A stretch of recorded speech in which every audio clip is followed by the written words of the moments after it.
Mommy, how come women can make their own choices now? Oh, well, that's a fantastic question, baby girl. Well, it all started in the early 1970s with the addition of the Supreme Court case Roe v. Wade. Wait, was that the case with Norma McCorvey? So fire! Well, actually, it was, and it was featuring, like you already said, Norma McCorvey, who was abused by her husband. Hey, hubby, you want me to make you a sandwich? No, you useless woman. Ow!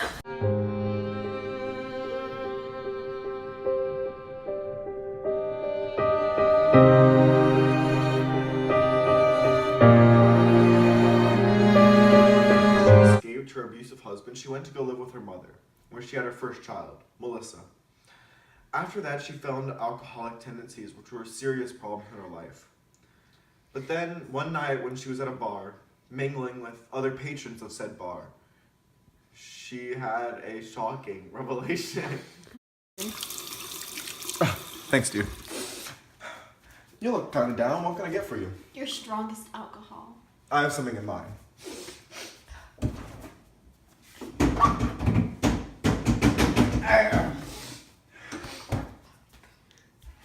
There you go. On the house. You know, I hate my mom, and I hate my child, and I hate men. I'm a lesbian.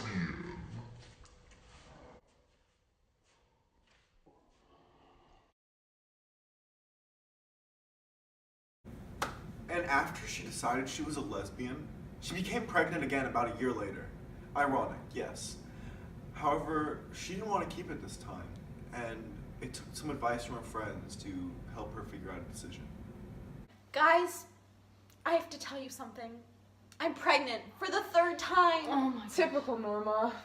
And I don't know if I can keep it this time. Why not? Because I won't be employable and I'll be depressed. Why would you need a job if the communist revolution works out? Norma, I'm here for you. I've gone through so many of the same experiences. Have you? Shh, let me finish.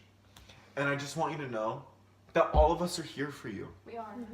And I think you should have the baby and then find a white male to take care of you. No. What you need to do is say you were raped, even though you weren't, because that's how it goes in Texas. Yeehaw! Doctor, I need an abortion. I was raped. No, you aren't. Yes, I was. Never mind. But what can I do? Well, actually, you can visit a legal abortion clinic down that way. That way. Yeah, good job. That you could visit to go get an illegal abortion. However, it is very unsafe and very dangerous. But on my end, I give it a good 5 stars. Okay. They've all been shut down. Oh, well, gosh darn, looks like you're out of options. You better skedaddle. And after Norma was unable to find a doctor or abortion clinic that was willing to, or able to rather, give her an abortion, she was referred to a lawyer who was looking for other parents / mothers who wanted an abortion but were unable to get one. And that is where the main story starts. All right, here's your 8th drink of the night. Hey there, Norma, can I get you anything? I'm good for tonight. Thank you, though, Cogsworth. We don't talk about that anymore. Hello, darkness, my old friend. Whoa, what was that? Anyways, my name's Norma. I saw your ad in the newspaper looking for women who try to get abortions but failed. I think I need your help. Yes, I'm looking for pawns to use in my case against the Texas statute that says that you can only get an abortion if you're raped or if your life is in danger. Well, I will be your pawn. However, I'm not coming to any court cases, and you must use the pseudonym Jane Roe. Mommy, what happened next? Well, after 3 years of battling in the court system, Roe and her gaggle of lawyers finally made it to the Supreme Court. But along the way, she gave birth to her 3rd child, which is really weird because the whole point was about getting rid of the child.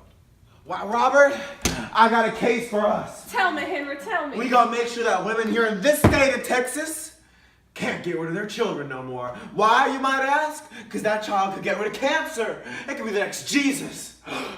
Or even better, it could be the next Richard Milhouse Nixon. Shoot, let's do it. Yeah! Yankee Doodle came to town a-riding on a pony. Yes, we are manly men, and a man's gotta do what what a man gotta do when a man is a man among men. Yes, a man among men's gotta do what a man gotta do as a man among men. We'll hunt the black rhinoceros down on the...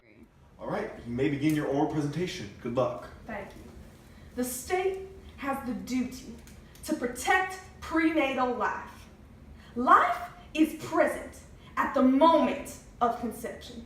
The unborn are people, and as such, are entitled to protection under the Constitution.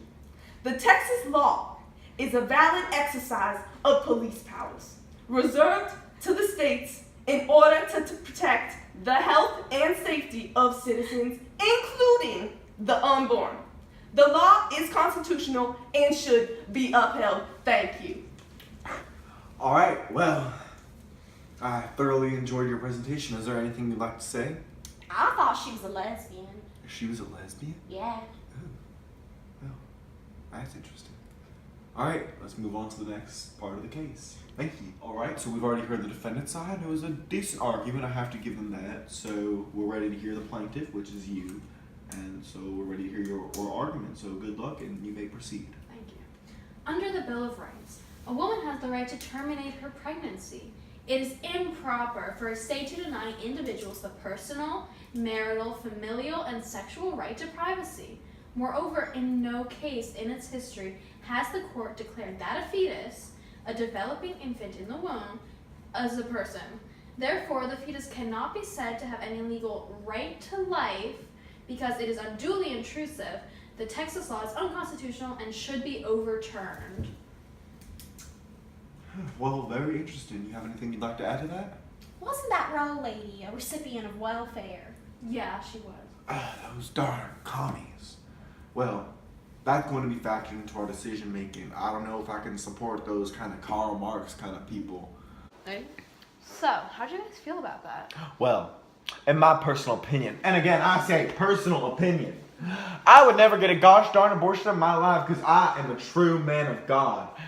And I uphold my Christian values. Sir, with all due respect, we must keep in mind that we are Supreme Court Justices of the United States of America. We must adhere to the Constitution and Constitution only, not our Christian values. Plus, we're all men, which puts us at a disadvantage in this case. This is true. But do you guys think there are any precedents in previous cases that we could use to help us make a decision on this? Oh, what about Griswold versus Connecticut? Yes, the case that ruled upon the zone of personal autonomy. And that had something to do with birth control, women. It's a lot of parallels. And I was doing some light reading through the Constitution the other night, specifically the 14th Amendment Equal Protection Clause, and there are multiple uses of the word persons. And I realized that doesn't really apply to unborn children. It only applies to postnatals individuals. Therefore, first trimester abortions should be unrestricted. Well, why only first trimester? What about second and third? I think the baby becomes more developed the second and third, so that should only be in cases of the baby's in danger or the mom's in danger or rape. First trimester, it's just a conglomerate of cells. It's not real life. Exactly. I agree with that. So then perhaps we could argue that first trimester is no matter what, you can get an abortion. But can we come up with some rules for the second and third? Specific ones, that is. I was thinking, how about second? It's if the baby or the mom's life is in danger. And then maybe the third, only the mom's life is in danger. I agree.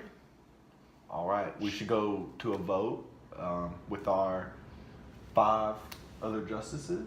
Hi there. The Supreme Court has reached their decision concerning the court case Roe v. Wade. We had come to a 7-2 decision for Jane Roe, and I, Harry Blackmun, am presenting the majority opinion. Us court, we hold that a woman's right to abortion fell within the right to privacy recognized in Griswold v. Connecticut and protected by the 14th Amendment. This decision will give a woman total autonomy over pregnancy during the first trimester and define different levels of state interest for the second and third trimesters. As a result, 46 of the states were affected by the court's ruling. Thank you. My name is Supreme Court Justice William Rehnquist, and I'll be presenting the dissenting opinion for the Supreme Court case Roe v. Wade. After hearing both the plaintiff and the defendant's side, we have decided that We do not agree with it for 3 primary reasons. One, we do not believe that the Supreme Court has actually found an idea of privacy in the Constitution, which then brings me to my next point, that the Due Process Clause actually provides reason for the abortion laws and sustains them in our government. And lastly, we believe that the plaintiff did not provide sufficient evidence among the idea of abortion being legal in the United States. Thank you. That's the story of Norma McCorvey. Wait, what happened to Norma after the case? Well, that's a funny story, see, because a few years later, she actually became a raging pro-life activist. Abortion is murder. I stand against it. I am a Roman Catholic. I'm a conservative Republican. I think what you... You're kidding. Do I look like I'm kidding? Not really, but I'm really tired, so I'm gonna go to bed now. Okay. Have sweet communist dreams. Karl Marx is watching over you.